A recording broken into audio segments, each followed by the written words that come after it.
السلام عليكم ورحمة الله وبركاته. ازيكم يا حبايبي، عاملين ايه؟ النهاردة هنعمل طريقة الكحك بتاعة الأفران. الكحك اللي هو بيتباع في الأفران ديت، بس طبعا الكحك اللي هنا هو ده بيبقى طريقة حلوة وحاجة نظيفة ان شاء الله تعجبكم. بتبقى مختلفة عن بتاعة الأفران، بتبقى أحسن يعني.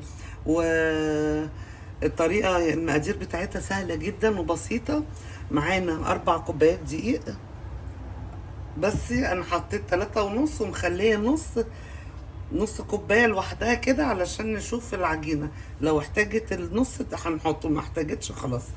يعني المقدار كله بيحتاج 4 كوبايات دقيق، ونص كوبايه زيت، وكوبايه ميه من ديت، كوبايه ميه، ومعلقتين سمنه او زبده حسب اللي عندك. عايزه تحطي سمنه ينفع، عايزه تحطي زبده ينفع. ومعلقتين سكر، ومعلقه خميره معلقه واحده بس، ودولت بتاع كوبايه سمسم وبس. كوبايه السمسم هنحط عليهم معلقه سكر.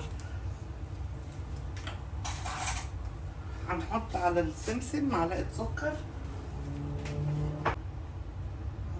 بنحط على السمسم معلقه سكر، معلقه واحده بس، وشويه زيت صغيرين، بتاع معلقه زيت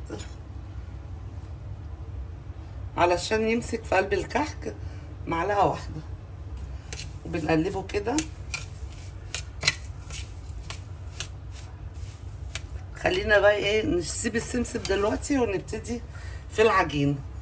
اما يجي وقت السمسم هنقول. دلوقتي هنجيب ادي كوبايه الميه. الاول هنعمل كوبايه الميه.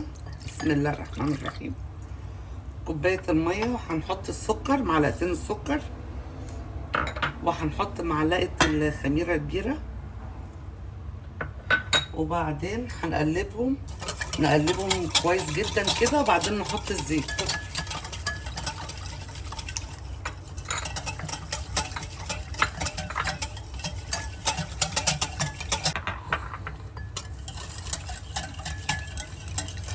قلبنا كده الخميره بالسكر بالميه، هنحط نص كوبايه الزيت ونقلب لغايه اخر نقطه.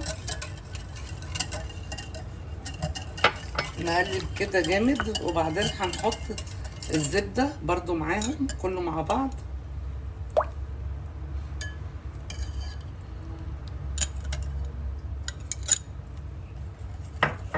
نقلب كله.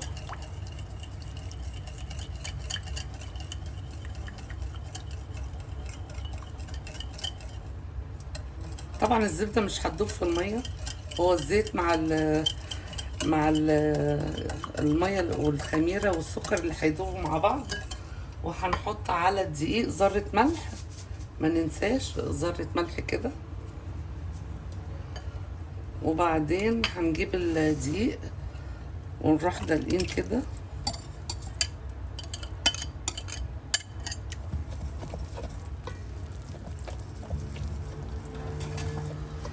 نقلب الدقيق بالميه بالزيت بالزبده، هنقلبه كده، وبعد كده ايه هنعجنه بايدينا.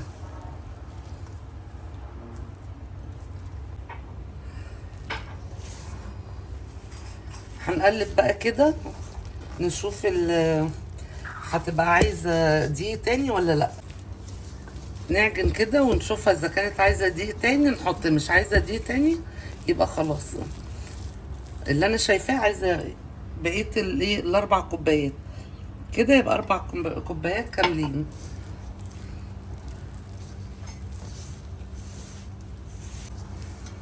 هي كده العجينه بقى اتلمت معانا وبقت حلوه قوي.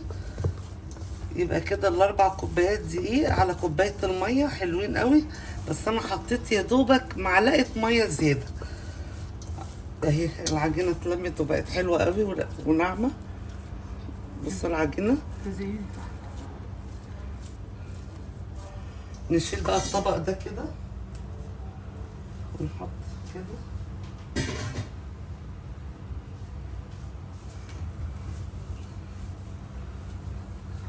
رخامتنا نضيفه وزي الفل. هنحط بقى كده، نخليها ترتاح، ما نخليهاش تخمر، يا دوبك نخليها ترتاح كده يعني 5 دقايق بالظبط، وبعدين نبتدي نشكلها. خليكم معايا كده. احنا سيبناها بتاع 5 دقايق، احنا مش عايزينها تخمر. هنقطع بقى كده ونشكلها زي ما احنا عايزين نعملها كده. المقادير بسيطة جدا وهو حلو قوي. نقطعها بقى كده ونحطها. طبعا السمسم ده قلبناه بمعلقة زيت ومعلقة سكر. هنحطها كده وبعدين التانية وبعدين التانية، نعمل كده وبعدين نبرمها تاني علشان السمسم يدخل في قلب العجين.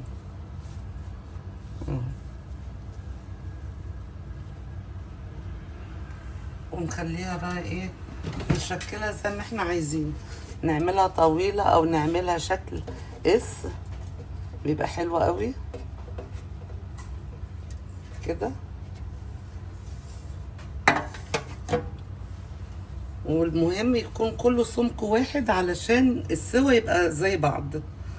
هنحط التانية كده، دي نجيبها كده.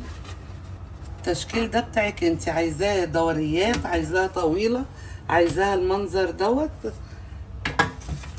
التشكيل دوت بتاعك انت، بس المقادير سهلة جدا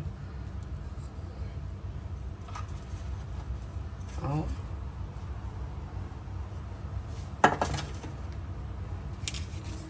ونكمل ونرجع لكم.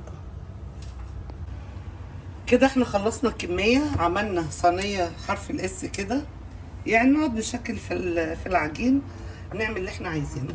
عملت المدور دوت برضو بيبقى شكله حلو وظريف، وعملت اللي هو الطويل، وندخلهم الفرن ونرجع لكم. دلوقتي خلصنا الكمية.